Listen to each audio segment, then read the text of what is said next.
জয়পুরহাট এক আসনে আসন্ন জাতীয় ত্রয়োদশ নির্বাচন, এই নির্বাচনে স্বতন্ত্র প্রার্থী হিসাবে দাঁড়িয়েছিলেন জয়পুরহাটের পাঁচবিবি উপজেলার।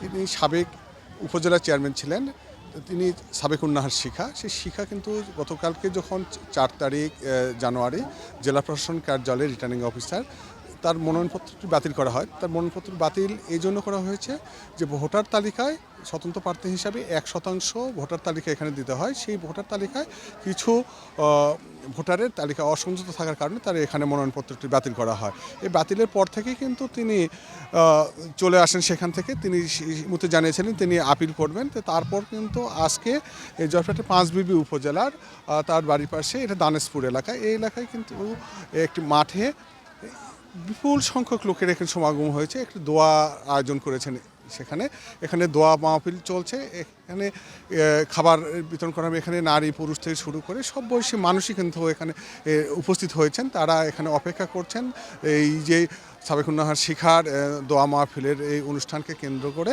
তো এখানে এখন খাবার বিতরণ করা হবে। খাবার বিতরণ শেষেই কিন্তু দোয়া এখানে আয়োজন করা হবে। তো এখানে দেখছি যে আমরা কিন্তু নারীদের উপস্থিতিটা বেশি লক্ষ্য করছি এবং পুরুষরাও এখানে আছে। তো এখানে কিন্তু বিভিন্ন শ্রেণী পেশার মানুষ এসে বসে আছেন।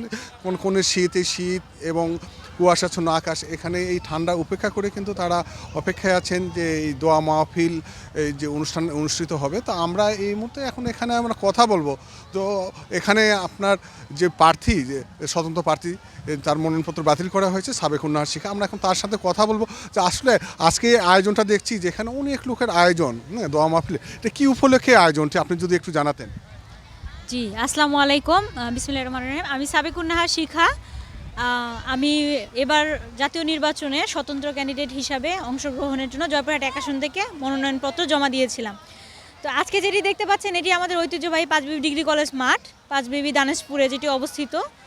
তো এখানে আমার জন্মভূমি, এটা আমার জন্মস্থান, আমার গ্রাম।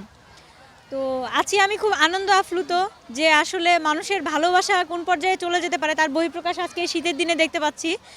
আমার গতকালকে প্রার্থিতা যাচাই বাছাইয়ের সময় খুব সামান্য একটি ভুল থাকে যে গোপালচন্দ্র এবং গোলাপচন্দ্র, একজনের ক্রমিক নাম্বার আরেকজনের জায়গায় লেখার কারণে আমার প্রার্থিতাটাকে সাময়িকভাবে স্থগিত করে রাখা হয় ডিসি অফিস থেকে, ডিসি কর্তৃক। তো সেইটা শুনে মানুষজন শঙ্কিত হয়ে, আতঙ্কিত হয়ে আল্লাহ পাক রাব্বুল আলামিনের কাছে দোয়া প্রার্থনার জন্য আজকে আমার গ্রামবাসীর পক্ষ থেকে আজকে এই যে বিশাল একটা সম্বর্ধনা বা আয়োজন, বা আজকে যে আমাকে উৎসাহ দেওয়ার জন্য যে আমি যেন কোনোভাবে মনোবল না হারাই, তারা আমার পাশে আছেন, সাথে আছেন। যে কোনো ষড়যন্ত্র মোকাবেলা করে আজকে এতগুলো গ্রামবাসী আমার পাশে থাকবেন। বিগত দিনেও তারা আমার সাথে ছিলেন এবং আগামীতেও থাকবেন বলে আজকে তারা আমার সাথে প্রতিজ্ঞাবদ্ধ হয়ে একসাথে তারা আমার কাছে আজকে এসেছেন।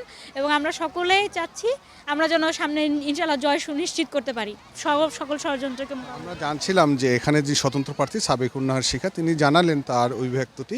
তো আসলে আমরা কিন্তু এখানে যে আজকে অনেক সময় কথা বলেছি, তারা যেটি জানিয়েছেন যে এখানে যারা আছেন তারা বলছেন যে সাবেকুন্নাহার শিখা উনি স্বতন্ত্র প্রার্থী হিসাবে দাঁড়িয়েছিলেন, তার ওই প্রার্থিতা বাতিল করা হয়েছে।